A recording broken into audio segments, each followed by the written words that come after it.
Neste vídeo, eu vou falar 10 fatos importantes para quem faz uso da amitriptilina. É um vídeo com finalidade exclusivamente educativa, ninguém deve iniciar, suspender, aumentar ou reduzir a dose de uma medicação sem orientação expressa do teu médico. Então vamos ao vídeo logo depois da vinheta.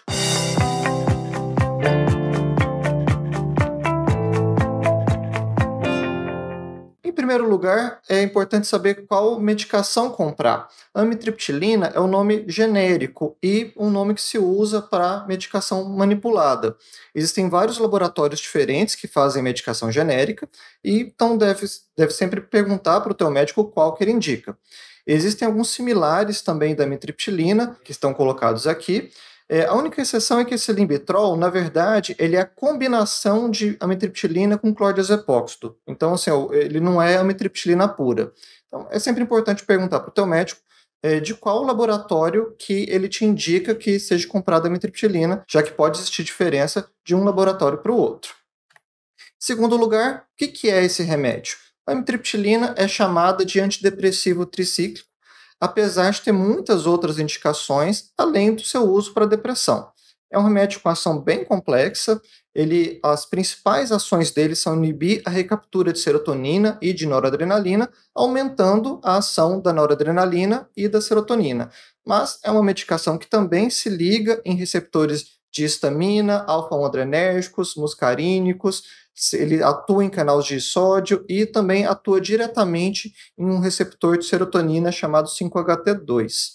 Então, é uma medicação com ação bem complexa e que essa complexidade de ação, ela traz tanto mais indicações quanto mais efeitos colaterais para esse remédio. Terceiro lugar, é uma medicação que é utilizada, segundo a bula, para o tratamento da depressão e para enurese noturna. Enurese noturna é fazer xixi na cama de noite, né? Seria um uso mais pediátrico. Mas ela possui muitas outras indicações, além daquelas que são listadas na bula. Então, algumas outras indicações vão incluir o uso para fibromialgia, assim como o uso para profilaxia de cefaleia, para dores neuropáticas. Então, é uma medicação muito utilizada para quadros dolorosos. Ela também pode ser utilizada na distimia, né? A distimia é um tipo de depressão que seria uma depressão mais leve e mais arrastada, que pode perdurar por vários anos.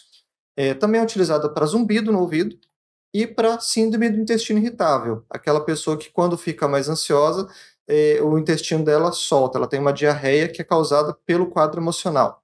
Outras indicações além dessas ainda, ela também é utilizada para dor lombar e para dor cervical, é utilizada no tratamento de ansiedade, no tratamento de insônia, e ela é uma medicação muito eficaz, né? É um remédio, é um antidepressivo muito potente, então é uma medicação de escolha para depressão resistente, aquela depressão que não melhorou com outros remédios. Sobre a questão de quanto tempo que demora para o remédio ter o efeito, se fala muito que antidepressivo demora 2 até 4 semanas para ter o efeito, mas isso não conta a história completa. Então, nesse gráfico aqui a gente tem empontilhado o placebo, tracejadinho aqui a própria amitriptilina, e quanto mais para baixo, melhor, né? Quanto maior a pontuação, mais depressiva a pessoa está, quanto menor a pontuação, menor a depressão. Então, as pessoas, à medida que a pontuação diminui, as pessoas estão melhorando. E a gente vê aqui, o que acontece é de que a partir da segunda semana que você vê uma diferença estatisticamente significativa entre a amitriptilina e o placebo. Por conta disso, que se fala que antidepressivo demora 2 a 4 semanas para iniciar o efeito. Mas, em média, as pessoas já começam a melhorar nas 2 primeiras semanas. A questão é de que as pessoas que tomam placebo também já começam a melhorar nesse mesmo tempo. No final das contas, é uma melhora inferior ao que as pessoas que tomaram a medicação tiveram. E esse gráfico aqui representa uma média das pessoas. Cada indivíduo pode responder diferente. Então, tem gente que nas 2 primeiras semanas de uso já vão estar ótimas, já vão ter melhorado muito. Assim como tem gente que vai ter uma melhora muito pequena, mesmo completando as 4 semanas de tratamento. Pessoas que podem não melhorar nada e até piorar, apesar de estarem fazendo tratamento. E sim, também tem paciente que relata assim, que até a segunda semana não senti nenhuma diferença, depois disso comecei a melhorar. Então a resposta é muito individual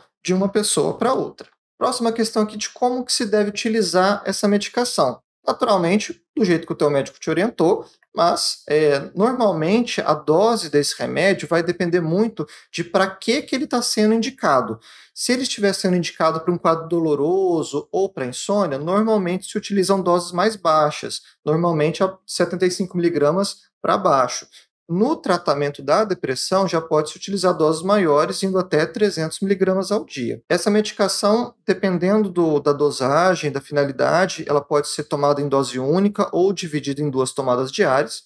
Como é um remédio que tem ação sedativa, é um remédio que dá sono, normalmente você concentra toda a dose de noite ou a maior parte da dose dela pela noite. E é um remédio que pode ser utilizado com ou sem alimentos. Sobre os efeitos colaterais, aqui definitivamente é um ponto fraco da medicação. Essa família de medicamentos antidepressivos tricíclicos, eles são considerados remédios de segunda linha para a maioria das indicações por conta de efeito colateral. Eles são muito eficazes, eles são muito eficientes no tratamento, mas também dão muito efeito colateral.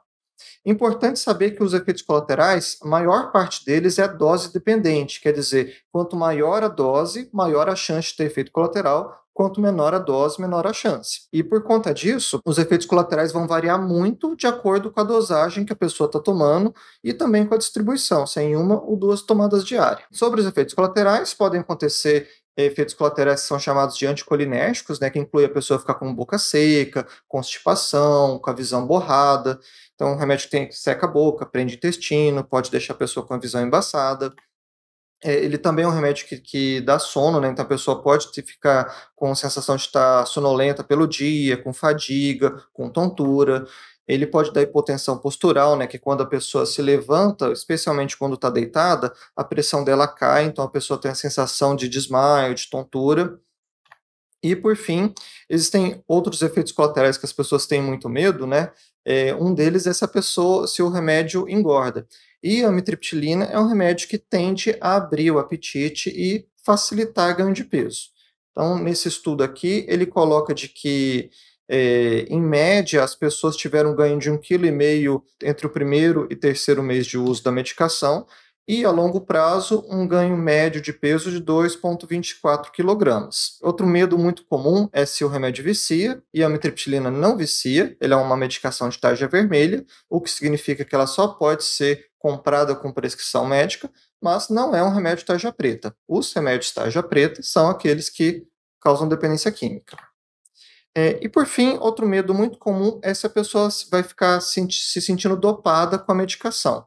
E a amitriptilina pode causar esse efeito da pessoa sentir dopada, é um remédio que tem efeito sedativo e pode provocar também fadiga e tontura, mas isso vai depender muito de como que o teu organismo reage à medicação. Tem gente que é mais sensível ou menos sensível à sedação de remédio, vai depender muito da dose que está sendo utilizado. Então, quando se utiliza para transtorno doloroso ou para insônia, doses menores, muitas vezes as pessoas não vão ter tanto efeito colateral assim. Por outro lado, se for necessário dividir a dose do remédio 2 vezes ao dia, ou utilizar doses maiores, 150, 300 miligramas, aí já é mais comum que a pessoa sinta alguma sonolência, alguma lentificação com a medicação. E, por fim, o 10º fato importante sobre esse remédio é que ele exige segmento médico. Não é um remédio que você vai ter a prescrição dele uma vez e vai tomando sozinho, renovando receita. É importante ter acompanhamento médico para ver se você está respondendo bem com essa medicação, se está tendo efeito colateral, se precisa ajustar a dose para mais ou para menos, se precisa associar intervenções não medicamentosas, como atividade física, psicoterapia. Enfim, não é um remédio que você vai tomar por conta própria. Ele exige que se faça acompanhamento médico regular. Bom, espero muito que tenham gostado. Se gostou do vídeo, considere se inscrever e dar um like. Um grande abraço e até as próximas.